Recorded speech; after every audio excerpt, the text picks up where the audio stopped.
විඳින විඳවන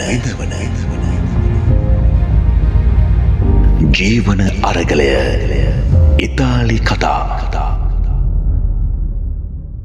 ඉතාලි කතා වැඩසටහනේ තවත් සන්ධස්ථානයක් එක තමයි අපි මුණ ගැහෙන්නේ. අදත් අපි විශේෂ කරුණු කාරණා කිහිපයක් සම්බන්ධයෙන් ඔබ දැනුවත් කරන බලාපොරොත්තු වෙනවා. පුන්තු මිග්‍රාති ආයතනයේ කළමනාකරන අධ්‍යක්ෂිකා වීණා ගමගේ මහත්මිය අදත් ලෑස්ති අපිත් එක්ක අදහස් බෙදා ගන්න. ආයුබෝවන් ඔබතුමියට. ආයුබෝවන් නිමේෂ්. අපි දැන් දකිනවා ඉතාලියේ බොහෝ විට පොලිසියෙන් පරීක්ෂා කිරීම කරනවා, චෙක් කරනවා. ඒකට මෙහෙම අවස්ථාවලදී අනවසරයෙන් රැඳී ඉන්න පිරිස නීතියට හසු වෙනවා. ඉතින් එහෙම අවස්ථාවක මෙන්න මේ කාල සීමාව ඇතුළතදී රටින් පිට වෙන්න කියලා ලියුමක් ඔවුන් අනිවාර්යෙන් ලබා දෙනවා. අන්න එහෙම ලියුමක් ලැබිච්ච කෙනෙක් ඊළඟට මොකද කරන්න ඕනේ?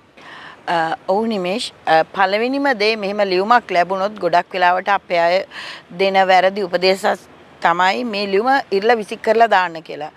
ඒක කීයටවත් නොකළ යුතු දෙයක්.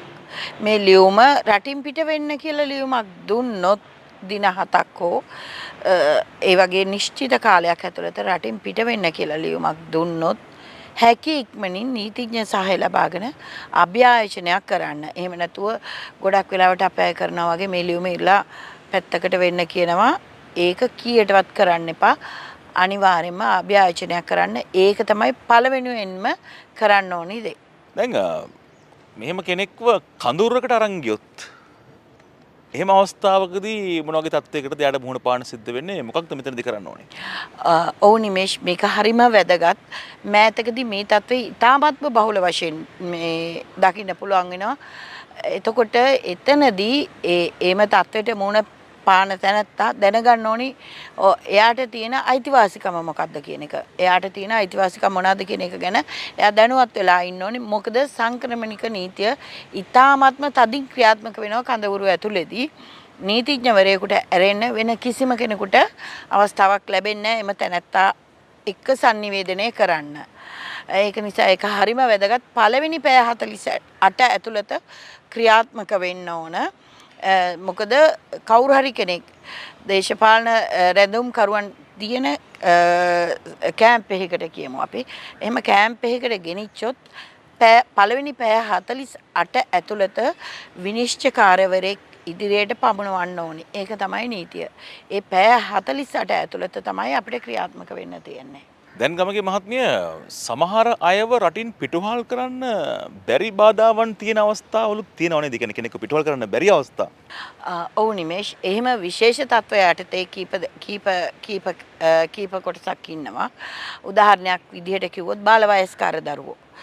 ඒගොල්ලන්ව රටින් පිටුහල් කරන්න තීන්දුව දුන්නත් ඒගොල්ලන්ව රටින් පිටුහල් කරන්න බෑ. ඒ වගේම ගර්භණී කාන්තාවන් සහ කුඩා දරුවන් ඒගොල්ලන්වත් පිටුවහල් කරන්න බෑ. ඒ වගේම මේක හරිම වැදගත්.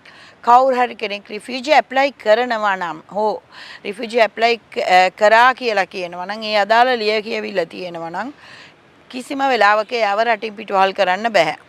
ඒ වගේම බරපතල සෞඛ්‍ය ප්‍රශ්න තියෙනවා නම් ඒගොල්ලන්වත් රටින් පිටුවහල් කරන්න බෑ. හැබැයි මේවා නිකන් කටින් කියන්නේ නැතුව ගර්භණී තත්ත්වය හැර අනික් අවස්ථාවලදී තමන්ගේ අනන්‍යතාවය ඉදිරිපත් කරන ලියකියවිල්ලක් ළඟ තබා ගන්න. ඒක තමයි පළවෙනිම දේ. දැන් කෙනෙක්ව රටින් පිටුහල් කරන්න හේතු වන එකම දේ නීති විරෝධී ලෙස නැදී සිටීම නෙමෙයිනේ. තවත් හේතු සාධක රාශියක් බලපාන්න පුළුවන් කෙනෙක්ව පිටුහල් කරන්න. එහෙම ඒව ගැනත් අපි සඳහන් කිරීමක් කරමු. ඔව් ඒක ඇත්ත. දැන් ෆ්ලූසි එකට ඇවිල්ලා ඩොකියුමන්ට් එක හදාගෙන ඕ රිෆියුජි ඉල්ලලා රිජෙක්ට් වුණොත් රටින් පිටුහල් කරනවට වැඩිය අමතරව තදින්ම නීතිමය ගැටලු වලදී ක්‍රියාත්මක වෙන අවස්ථා තියෙනවා. පළවෙනි මේක මහජන ආරක්ෂාවට තර්ජනයක් වෙන විදිහට හැසිරුණොත් කිසිම කතාවක් නැහැ. අපිට අපීල් කරන්න අවස්ථාවක් බොහෝ වෙලාවට අඩු වෙනවා. ඒගොල්ලන්ව ඩිපෝට් කරනවා. ඒ වගේම ස්ත්‍රී දූෂණ, ළමා හිංසන, මද්‍රව්‍ය වගේ වෙලාවලදීත් සාක්කියට මහජන සේවයේ යෙදී සිටින නිලධාරියෙක් ඉදිරිපිට මේ සිදුවීම් සිදු වුණොත් උදාහරණයක් විදිහට දෙදෙනෙක් අපි හිතමු ගුටි බැට හුවමාරුවක් කියලා සරල ඉතාම සුලභව සිද්ධ වෙන දෙයක් මේක. මේ හෝබයින් පත්වීමක්, ඕකාන්තාවකට පහර දීමක් මේ වගේ අවස්ථාවකදී යම් හේකින් පොලිස් නිලධාරියෙක් ඒ නිලධාරියා සිවිල් අවස්ථාවක හිටියත් ඔව්ව ඇයිද සාක්කියක් දුන්නොත් නඩුවක් විමසන්නේම නැතුව එයාව පිටුවහල් කරන්න පුළුවන්. මේක ඉතාමත්ම වැදගත් නිමේෂ්. ඒ වගේම කවුරු හරි කෙනෙක් සේවකයන්ව නිසි වැටුප් දෙන්නේ නැතුව ලවරෝනේරෝ කරනවා නම් එතකොට සේවකයන්ව ශ්‍රමය සූරා කෑම් ඒ වගේ වෙනවා නම් ඒකත් රටින් පිටුවහල් කරන්න කියලා බරපතල විදිහට රජ මේ නීතිය නම් ක්‍රියාත්මක කරනවා. කිසිම chance එකක් දෙන්නේ නැහැ අපීල් කරන්න. කිසිම chance එකක් දෙන්නේ නැහැ ලවරෝනේරෝ කරන අයව. ඉතින් මේකත් එක හේතුවක්. ඊට පස්සේ මත්ද්‍රව්‍ය මේ වගේ දේවල් තියෙනවා. ඒ වගේම කාට හරි කෙනෙක්ට රටින් පිටුවහල් වෙන්න පිටුවහල් කරලා තියෙනවා නම් එයා විශේෂ අවසරයක් නැතුව ඉතාලියට ඇතුල් වෙලා තියෙනවා නම් ඒගොල්ලන්වත් නඩුවක් විභාග කරන්නෙම නැතුව ඉතාලියෙන් පිටුවහල් කරනවා. දැන් නීති විරෝධීව එරට රැඳී ඉඳලා එතකොට කඳුරකට යන සිද්ධ වෙච්ච කෙනෙක්ට දැන් නීතිමය උපදේශනයක් ගන්න හෝ නීතිමය ආධාර ගන්න මුදලක් නැත්නම් ඒ කෙනාගේ අතේ මොන වගේ තත්වයකටද එයාට මුහුණ පාන්න සිද්ධ වෙන්නේ? ඔව් නිමේෂ් ඒකත් හරිම වැදගත්. ගොඩක් අය හිතාගෙන ඉන්නවා ලෝය කෙනෙක් ළඟට යන විශාල මුදලක් ඕනි අපිට සල්ලි නැහැ ඒ වගේ කියලා හිතනවා. ඇත්තටම අඩු ආදායම් ලබන අය වෙනුවෙන් සහන පදනමක් යටතේ නීති සහාය ගන්න පුළුවන්. මේකට කියන්නේ ක්වත්‍රචීනියෝ කියලා.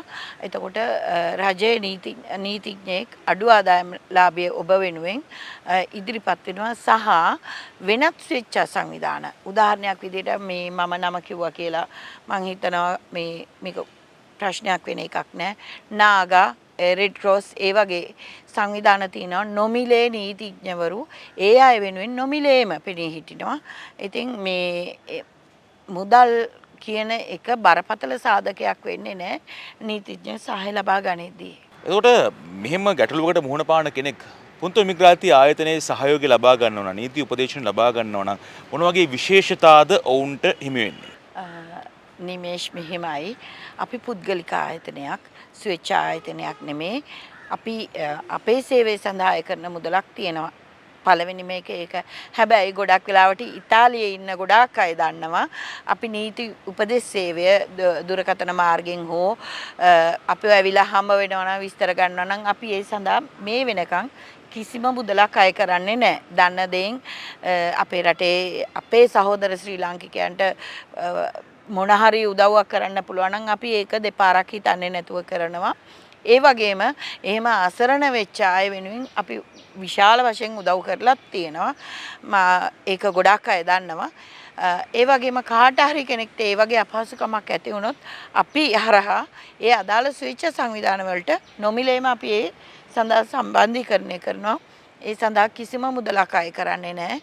ඒක නිසා මොන හරි මේ වගේ ගැටලුවක් ඇති වුණොත් කරුණාකරලා අපිට කතා කරන්න. අපි ඒ සම්බන්ධීකරණ සේවය කරනවා. අපි මේ බොහොම කෙටියෙන් පැහැදිලිව සරලව කතා කරේ බොහොම බරපතල කාරණා කිහිපයක්. ඒ නිසා මේ දැනුම ඔබට ඉතාමත් වැදගත් බව අපි දන්නවා. ඉතින් අදත් අපිත් එක්ක එකතු වුණා පුන්තු ඉමිග්‍රාන්ති ආයතනයේ කළමනාකරණ අධ්‍යක්ෂතුමිය වීණාගමගේ මහත්මිය. ඔබතුමියට ස්තුතිවන්ත වෙනවා. ඒ වගේම තවත් දවසක අපි අපේ ආදරණීය ප්‍රේක්ෂක හිතතුන් මුණ ගැහෙන්නත් බලාපොරොත්තු වෙනවා. ආයුබෝවන්. ආයුබෝවන් නිමේෂ්. විඳින විඳවන ජීවන අරගලය ඉතාලි කතා